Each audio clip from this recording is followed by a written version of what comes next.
So hello and welcome to versatile comedian. तो एक दिन एक अंकल मेरे बगल में आके बैठे, मैं बस में बैठा हुआ था और मज़े की बात क्या पता है, कोई कोई अंकल नहीं होते अपनी लाइफ की स्टोरियाँ बता रहे हैं। तो मैं एक बात समझ गया कि भाई अंकलों के बगल में नहीं बैठना है। तो एक भैया बैठे हुए थे बड़े शांत स्वभाव के, मैंने अपनी सीट चेंज करके मैं उधर बैठ गया। फिर मैंने भैया को बहुत ज़्यादा सैड देखा। मैंने बोला भैया क्या हुआ। फिर उन्होंने ना अपना वो लाइफ का अपना बताया कि मेरे लाइफ में ये चल रहा है और ऐसा चल गया। फिर उन्होंने धीरे धीरे स्टार्ट किया तो मुझे लगा कि हाँ 1-2 मिनट चलेंगे। उन्होंने अपने पैदा होने से स्टार्ट किया। लाइक मेरे माँ बाप पता है मुझे क्यों पैदा कर रहे थे। मैं कहा क्यों, क्योंकि उन्होंने भाग के आए थे। मैं कहा शादी होती तो भी पैदा करते ना भैया। कहते नहीं नहीं, अरे भाग के आए थे ना। मेरी जो मम्मी के साइड वाले थे वो मेरे पापा को ढूंढ रहे थे मारने के लिए। फिर मैं मम्मी के पेट में था तो मैंने बचाया अपने माँ बाप को। मुझे देख के छोड़ा है उन दोनों को। बना ऐसे मेरे पापा को लोग पता क्या बुलाते हैं। मैंने कहा क्या बुलाते हैं। कहता लाला। लाला हाँ। और अगर मैं नहीं होता ना तो आज पता है मेरे पापा को क्या बुलाते हैं लोग। मैंने कहा क्या बुलाते हैं। लंगड़ा लाला। मैं कहा ऐसा क्यों। तो कहते हैं कि अब टांगे तोड़ देते ना उनकी। मैं कहा हाँ ये बात सही है। लाइक भैया की बातें सच मुझे इंटरेस्टिंग लग रही थी। फिर पता है फिर उन्होंने बोला कि पता है मेरे पापा ने मुझे स्कूल क्यों भेजा। मैंने कहा क्यों भेजा भैया। कहता है इसलिए ताकि अपनी ख्वाहिश पूरी कर सकें। मैंने कहा अपनी ख्वाहिश। कहता है हाँ वो पढ़ नहीं पाए थे तो उनके हिसाब से था कि मैं नहीं पढ़ पाया हूँ तो मेरा बच्चा जरूर पढ़ेगा। मैंने कहा ये तो हर माँ बाप की ख्वाहिश होती है। ऐसा नहीं है। मेरे पिताजी को भी पढ़ने के लिए भेजा गया था। मेरे पिताजी ने पढ़ाई नहीं की। तो आपके पिताजी ने पढ़ाई नहीं की। कहते नहीं क्यों। क्योंकि दादाजी का सपना था ना कि मैं पढ़ नहीं पाया मेरा बेटा पढ़ेगा। पापा इंटरेस्टेड नहीं थे दादाजी के सपने पूरे करने में, वो खुद के सपने पूरे करना चाहते थे। मैंने कहा अच्छा तो आपने कब तक पढ़ाई की। भैया ने कहा 2 क्लास। मैंने कहा आपने भी पढ़ाई नहीं करी। कहते नहीं। मैंने कहा क्यों। कहते वो मेरे पापा का सपना था, मैं अपना सपना पूरा करना चाहता हूँ। मैंने कहा कि भैया क्या सपना है आपका। कहता है मुझे एस्ट्रोनॉट बनना है। मैंने कहा उसके लिए तो पढ़ना पड़ेगा। कहता हाँ ये बात मुझे 10वीं के बाद पता चला। जब मेरे क्लास में 10वीं के पास हो गए ना मुझे तब पता चला कि यार मैं तो दूसरी क्लास में ही छोड़ चुका था। अब एस्ट्रोनॉट बनने का कोई फ़ायदा नहीं था। मैंने कहा ये भी ठीक है। वो चला भैया का। फिर भैया ने बोला कि पता है मैंने एक जॉब पकड़ी।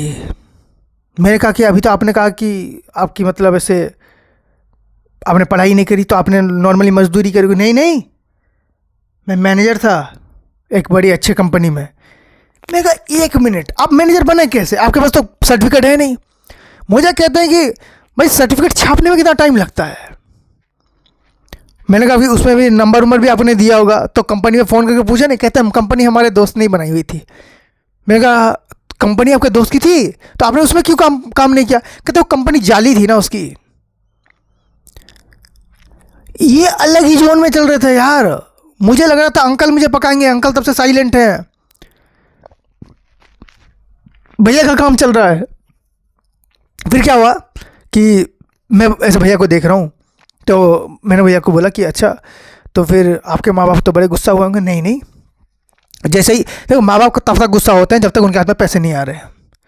उनको बस पता चल जाए कि बेटा जेल नहीं जा रहा और पैसे ला के दे रहा है यानी कि सही काम पे है तो उनको कोई टेंशन नहीं है। वो तुमको करने देंगे जो तुम करना चाहते हो। मैंने कहा ये भी ठीक है। तो मैंने कहा अब क्या कर रहे हैं भैया आप।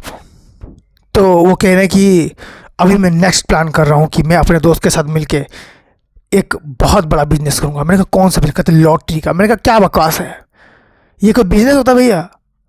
लोग लूटते हैं। देखो उन्होंने डायरेक्ट मुझे बोला कि अगर लोग लूटते नहीं है तो प्रॉफिट नहीं होगा भाई, नॉर्मल बात है। सेवा करनी होती मैं संत ना बन जाता। लूटना ही इसलिए तो मैं बिजनेसमैन बनना चाहता हूँ। मैंने कहा बिजनेसमैन का ठीक है लेकिन पैसे कमाओ यार, लूटो थोड़ी। कहते नहीं अगर तुम्हें एक नॉर्मल इंसान बनना है तो कमाने पड़ेंगे। अगर तुम्हें लूटना है तो तुम्हें मतलब बड़ा इंसान बना तो लूटना पड़ेगा। मैंने कहा टाटा ग्रुप में रतन टाटा का नाम सुना है। वो कितना डोनेशन करते हैं। उन्होंने तो नहीं लूटा किसी को। कहते नहीं वो तो बहुत बड़ा हो गया ना, उतना बड़ा फिर तुम लूट के नहीं बन पाओगे, उसके लिए मेहनत करनी पड़ेगी। उतना मेहनत हमसे होगा नहीं। मैं कहा ये भी ठीक है। मैंने कहा कल को पुलिस में आप गए तो तब क्या करोगे? कहता है कि उसका भी टेंशन नहीं है। क्यों? क्योंकि मेरा दोस्त वकील है, हमने पहले से उसको बोल के रखा हुआ कि ऐसा ऐसा हो सकता है। उसने कहा कि तुम फिक्र मत करो, ऐसा कुछ हुआ तो मैं खड़ा हूँ। मैंने कहा ये भी सही है। तो अब भैया अब आपका प्लान क्या है? कि उन्होंने फिर भैया बोलते हैं कि मैं तो पढ़ नहीं पाया लेकिन मैं अपने बच्चे को जरूर पढ़ाऊंगा। मैंने कहा ये तो फिर आपने वही बकवास कर दी भैया। आपके दादाजी आपके पापा को पढ़ाना चाहते थे, उन्होंने पढ़ाई नहीं की। आपके पापा आपको पढ़ाना चाहते हैं, आपने पढ़ाई नहीं करी। आप अपने बच्चे को पढ़ाना चाहते हो, क्या गारंटी वो बच्चा पढ़ाई करेगा? कहते गारंटी कुछ नहीं है, गारंटी तो मोबाइल में भी मिलती है 2 साल की, फिर वहाँ पर जाओ तो रिपेयरिंग नहीं होती। किस चीज़ की गारंटी है भाई? हम दोनों बस में जा रहे हैं, अभी हो सकता है खाई में गिर जाए। मैंने कहा ऐसी बातें मत करो भैया। कहते नहीं बस कुछ नहीं, सोच लेना गारंटी है किस चीज़ की। और वैसे भी मैं अपने बच्चे को जब पढ़ाऊंगा ना, मैं उसको ये नहीं बताऊंगा मेरा सपना है तुझे पढ़ाना, मैं बोलूँगा तेरा सपना है तुझे पढ़ना। और वो गलती नहीं करूँगा जो मेरे पापा ने करी। मैंने कहा ये बात सही है। मैंने कहा क्या गलती करी आपके पापा ने? तो उन्होंने कहा कि पता है मेरी माँ को जिसे भगाया है बहुत गलत किया उन्होंने। मैंने कहा ये बहुत अच्छा किया भैया आपने, इज्जत होती है। मैंने कहा हाँ, भगाना होता बस में भगाते हैं। देखो वो तुम्हारी भाभी पीछे बैठी हुई है। मैंने कहा कहाँ? वो पीछे। मैंने कहा फिर पीछे क्यों? आपने अपने बगल में क्यों नहीं बैठा? अरे भगा के लाया हूँ ना, किसी को पता चल जाएगा तो। मैंने कहा मैं आपके साथ बैठा हुआ हूँ। हाँ ये तो रिस्क है, क्योंकि जो लोग मुझे मारने के लिए आ रहे हैं उनको लगेगा तुम मेरे साथ बैठे हुए हो। मैं अंकल को मिस कर रहा हूँ, अंकल मुझे देख के हंस रहे हैं। So thank you so much for watching this video. Like then please like share subscribe and enjoy.